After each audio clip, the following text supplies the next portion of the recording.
Aussies are saving rainy day funds. Let's have a look. Hello everyone, Florian.heise here, and welcome to another episode of HeiseSays.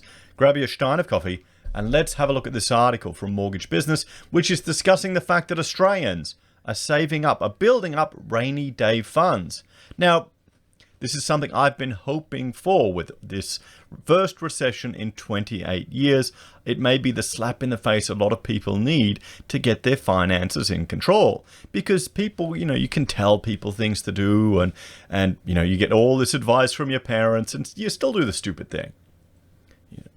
It's just it. Sometimes you need a wake-up call to take control. And I'm hoping this will be the never again moment for people. Now, rainy day funds, we never hear it mentioned in any of the ABC articles. You think as a public broadcaster with a duty of care to the people, it would be something they would be advocating for on every single article. Sure, they may have to change some of their sob stories to, hold people accountable for their bad financial decisions, but a widespread discussion of this topic would wake up more people. More people would realize that's a great idea. Because honestly, having enough money aside to cover your bills for 6 months is the greatest stress reliever you can have in your entire life. Now, there's some people out there that are, have access to enough money, or they're switched on. They know what they're doing. But a lot of other people, including myself, have made stupid mistakes and have had to go through periods when you haven't had that reserve. And just the stress when you don't have that reserve and times get tough, or a disaster happens, or something changes, well, not having that, knowing you've got that just cash there ready to draw upon if you need it, if something goes wrong, that is a huge weight off your back. And I'm hoping a lot of people will experience that. And I would argue this is a mental health issue for our nation.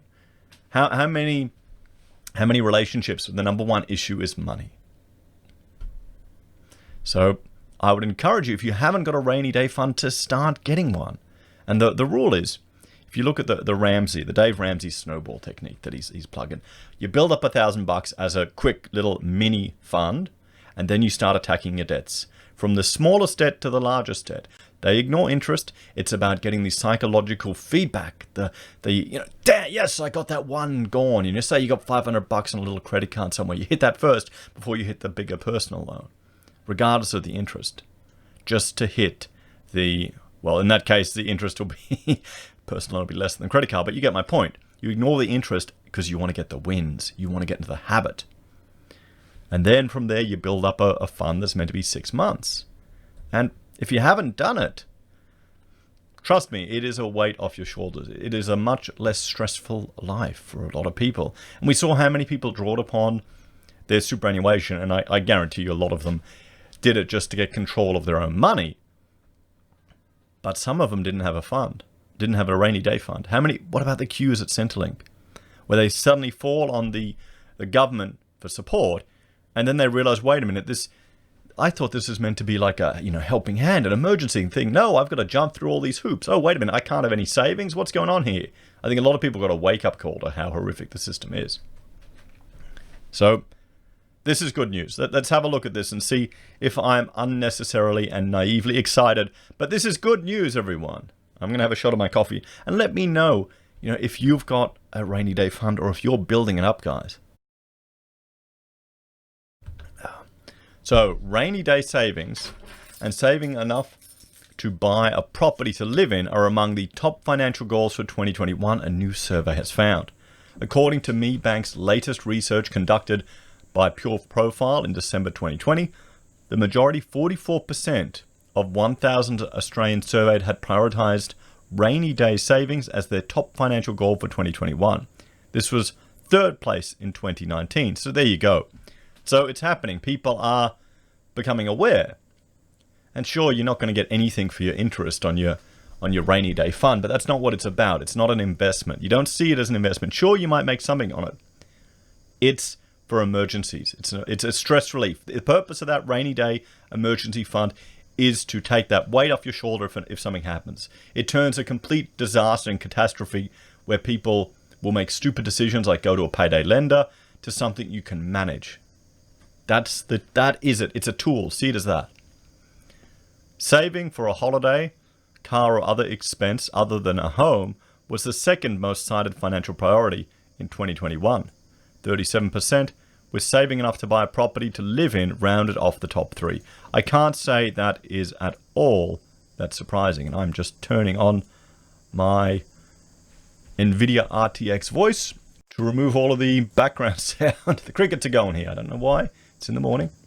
Welcome to Queensland, everyone. So, rainy day fund is number one. That's unusual for Australia. That's a good sign. According to the survey, 22% of respondents stated saving for a residential property was a top financial priority this year, up from 21% last year. Additionally, the survey found that paying off a mortgage has increased in importance, ranking in 6th place, 16% this year. I mean, that's it. You want to get out of debt. You want to be free of it. We attacked our mortgage viciously, significantly, and one tactic I started using was just small amounts.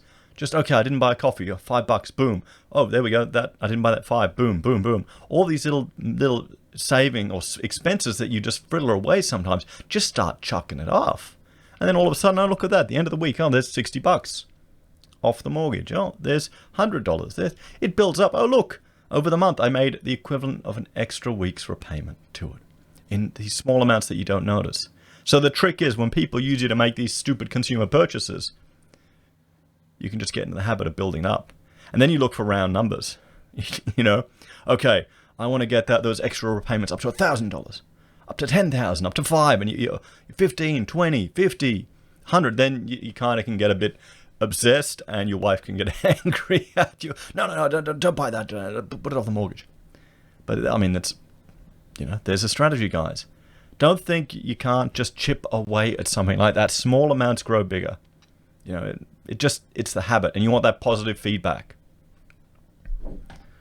Other top financial goals that had increased in importance this year included reducing expenditure or on expensive habits, setting up a budget or saving plan, and not building up more debt. Well, number one thing is get rid of monthly expenses.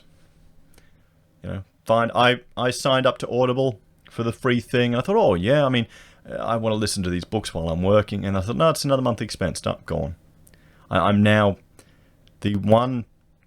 for us, the one monthly expense we use, or two of them we use, is for our software, for our business. Recap to attach point clouds together, and Rivet for our modeling. Now we tie that to a project. We have our own perpetual licenses of all the software of 2019, but if I have a client that needs me to work in 2020 or 2021, then I'll rent it for that job. I'll put that on the fee. But other than that, we've cleaned it all out because it adds up. $15 a month.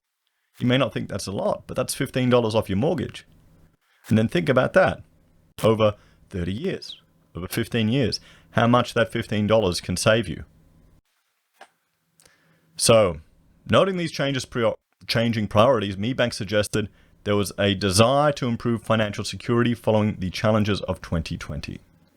Indeed, the study found that over half of Australians, 54%, said COVID-19 had forced them to change their 2021 financial goals, with 2/3, 66%, saying the pandemic had enlightened them with the importance of building up rainy day savings. Yes, good, it's happening. This is good news. And watch, I'll do a good news video and it'll get like 1,000 views.